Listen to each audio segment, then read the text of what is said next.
ఆ విధంగా పార్వతీదేవికి శ్రీ మహావిష్ణువు పోయి మునీశ్వరులు పోయి చెప్పినప్పుడు ఇలా చేశాడు శివుడు.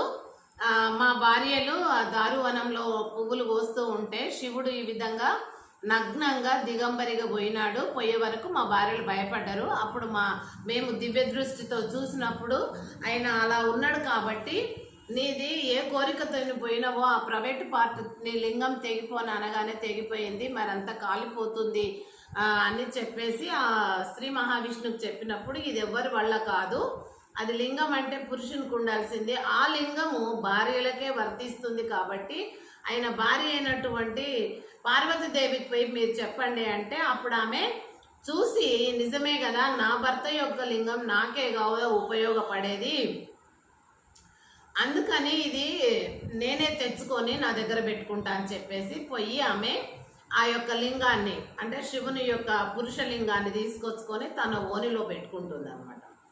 పెట్టుకుంటే ఇప్పుడు ఇది లోక కళ్యాణానికి అని అందరు అన్నారు. అప్పుడు ఇప్పుడు ఏమైతుండ్రో అందరు చదువుకున్న వాళ్ళు అయిపోయి స్త్రీ ఓనిలో స్త్రీ ప్రైవేట్ పార్టులో పురుషుని యొక్క ప్రైవేట్ పార్టు, అది కూడా స్త్రీ దేవత అయినటువంటి పార్వతి యొక్క ప్రైవేట్ పార్టులో మరి ఆ పురుష దేవుడు అయినటువంటి మహాదేవుని యొక్క లింగము ఆ పురుషుని ప్రైవేట్ పార్టు భార్యలో అలా పెట్టినట్టుగా ఆ యొక్క శివలింగాన్ని ఇప్పుడు అందరూ శైవులు పూజిస్తూ ఉంటారు.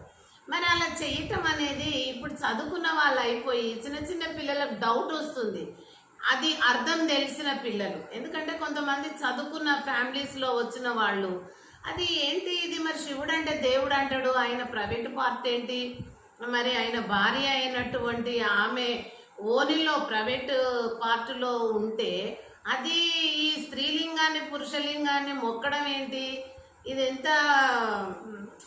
అంత మంచిగా అనిపిస్తలేదు, ఆ కవులు ఎందుకు రాశారో అని చాలామందికి ఇది క్వశ్చన్గా మిగిలిపోతుంది.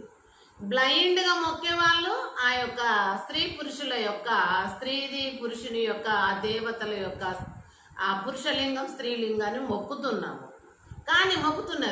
కానీ మిగిలిన వాళ్ళకు డౌట్స్ వస్తున్నాయి, ఇది ఎవరు క్లియర్గా చెప్తలేరు ఏంటి అని. అంటే ఆనాడు కవులు మరి ఎందుకు రాశారో ఏం చేశారు అడిగితే ఇప్పుడున్నటువంటి వాళ్ళు అంటారు అనమాట, బ్రాహ్మణులు అంటారు అది కలియుగ లోక కళ్యాణానికి అంటారు.